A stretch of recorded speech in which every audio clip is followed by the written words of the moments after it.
E eu fiquei de comentar agora sobre o... Fiquei de comentar sobre o Private, né? Private e o Protect que eu coloquei aqui, né? O que isso significa? É uma aula muito boa que eu assisti do Gustavo Guanabara, né? Que todo mundo que estuda programação deve conhecer ou precisa conhecer o próprio, né? As aulas dele são sensacionais. E já faz o tempo que eu assisti, eu, sim, não sai mais da minha cabeça. Pra quem é do tempo assim um pouco mais antigo, igual a mim, acho que lá pra faixa dos 30 anos, no caso eu tenho 32, não sou tão velho assim, mas o pessoal da faixa dos 30 anos, pelo menos aqui na minha cidade do Rio de Janeiro, hoje em dia quase não se vê mais. Mas antigamente existia orelhões. Orelhões. O que era um orelhão? É literalmente um orelhão, uma coisa assim gigantesca, onde tinha um telefone lá e a gente botava uma ficha. E às vezes não, a maioria das vezes, aquele telefone tocava, aí uma pessoa aleatória da rua atendia, e a pessoa do outro lado, gostaria de falar com a Dona Maria.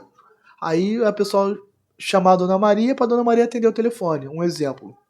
E era um telefone assim público, todo mundo tinha acesso, só que não poderia atender ou ligar. Então, a gente pode definir esse orelhão como um encapsulamento público, onde todo mundo tinha acesso. Então, quando a gente vem aqui no atributo e coloca público, eita, letra minúscula, public, quer dizer que todo mundo, todo o pessoal do código, em qualquer parte, vai ter acesso a esse ID de vehicle. E a mesma coisa aqui e aqui, beleza? Logo depois dos orelhões, vieram o telefone fixo. Quem teve a oportunidade de ter um telefone fixo aí? Comenta aqui embaixo. Diz aí como é que era a sua experiência. E hoje em dia é muito difícil tu ver um telefone fixo, né? Mas antigamente existia o telefone fixo. Eu ainda peguei aquele que tu vai girando com a letra, né? Tu bota, com a letra não, com o número. Tu bota ali o número e vai girando. Então o telefone fixo, ele ficava dentro da sua casa.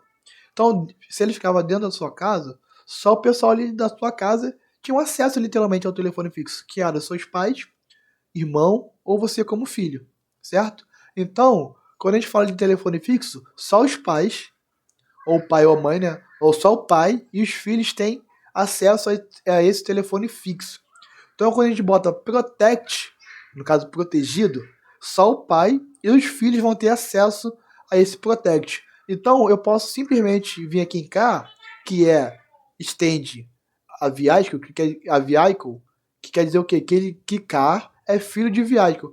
E posso simplesmente chamar direto. Vim aqui agora, chamar direto quem? Deixa eu ver aqui um atributo de vehicle. Color. X.color. Chamo direto.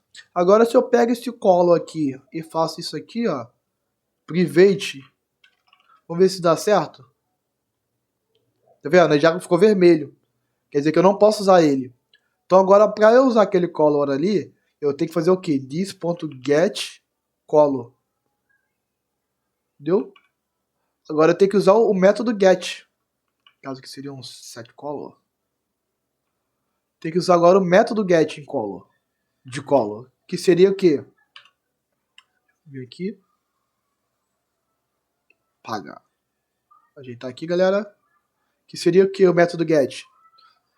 Os métodos acessores, né, que os modificadores getter e setters, eles servem exatamente para quando instanciar, né, ou quando criar, ou quando precisar chamar, ou modificar, ou mostrar, né, no caso o set seria modificadores, para eu acrescentar um novo tipo de modelo, e o get seria para eu mostrar na tela o que está escrito ali.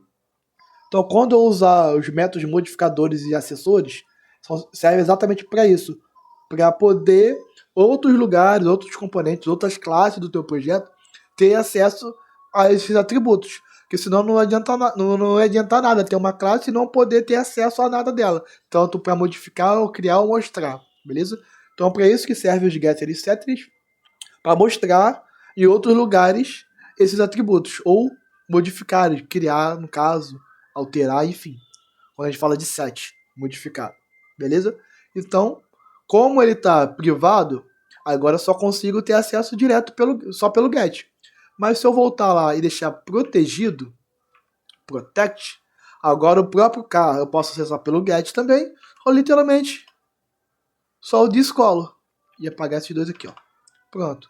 Agora eu tenho acesso direto a ele. Tá dando erro porque ele espera mais alguma coisa, né? Aqui, ó. Pronto. Beleza? Então é isso. E tem mais um atributo. A gente falou de agora o privado, né? Falamos sobre o público, que seria um orelhão, que todo mundo tem acesso. Falamos sobre o protegido, que seria só o pai e os filhos têm acesso. No caso aqui de uma herança, como Carra herda de Vehicle, ele é filho, então ele tem acesso a esses atributos diretamente. E agora a gente vai falar sobre o privado. Igual quando eu coloquei aqui, ó, privado. O privado, hoje em dia, imagina um telefone celular. Então, público, todo mundo tem acesso, que é um orelhão. Telefone de casa, fixo, protegido, só o pai e os filhos têm acesso. E agora no celular, só você tem acesso ao teu celular. Entendeu? Quando a gente fala de encapsulamento privado, e só a própria classe vai ter acesso. No caso aqui, ó, tá vendo? This.colo, this.privado. Se eu boto aqui, ó, private, só a própria classe pode chamar o this.colo.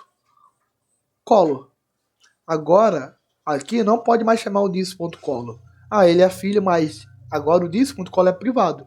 Então ele não pode mais ser acessado. Beleza? Então grave isso. Orelhão, público. Fixo, telefone fixo, protegido. Celular, né, privado. E tem um método default. O método default é só apagar aqui, né? Se eu deixar assim, ele vira o método default. O método default diz o seguinte, que só o próprio pacote tem acesso. Então, todo mundo que está dentro de model pode acessar agora o Color diretamente. Se eu criar um outro pacote aqui, ó, vou adiantar aqui um novo pacote. Pact DTO. Se eu criar um novo pacote aqui e criar uma nova classe aqui e tentar acessar direto o Color, eu não vou conseguir, porque ele está default e só quem está dentro do pacote que ele pertence, no caso, como ele está em módulo, só quem está dentro de módulo pode ser acessado, beleza? Então, esses são os tipos de encadeamento do Java. Então, ao longo desse nosso início aqui, falamos sobre encadeamento, falamos sobre polimorfismo, né? Porque o que seria um polimorfismo? Esse método aqui ele vai se comportar diferente. Ele vai validar diferente de um carro, para uma moto, para um caminhão. Entendeu? Esse método vai ser chamado obrigatoriamente em cada tipo de veículo, porém, ele vai ter um código diferente, um comportamento diferente em cada um deles. Então, isso é polimorfismo. Beleza? Vamos prosseguir agora aqui com a criação da nossa classe, onde eu já coloquei que vai ser o tipo, né, as dois enums. Criamos aqui dois enums. E agora eu tenho que indicar pro JPA que isso aqui é um enum. Então eu venho aqui e boto aqui enumerate string, que é um enum de string, beleza? E esse enum, ele não pode ser, essa coluna ele não pode ser falso. Então eu venho aqui, daqui só vou botar aqui, ó, que ela não pode ser falsa.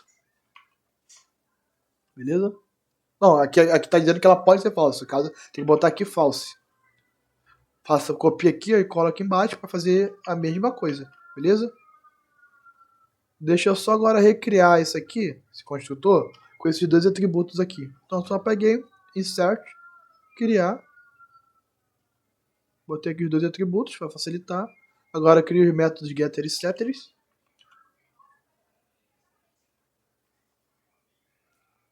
E crio também o equal hashcode. Beleza, criamos. Isso aqui, o método validate e update, a gente pode até alterar depois, mas o do update eu já vou até fazer agora.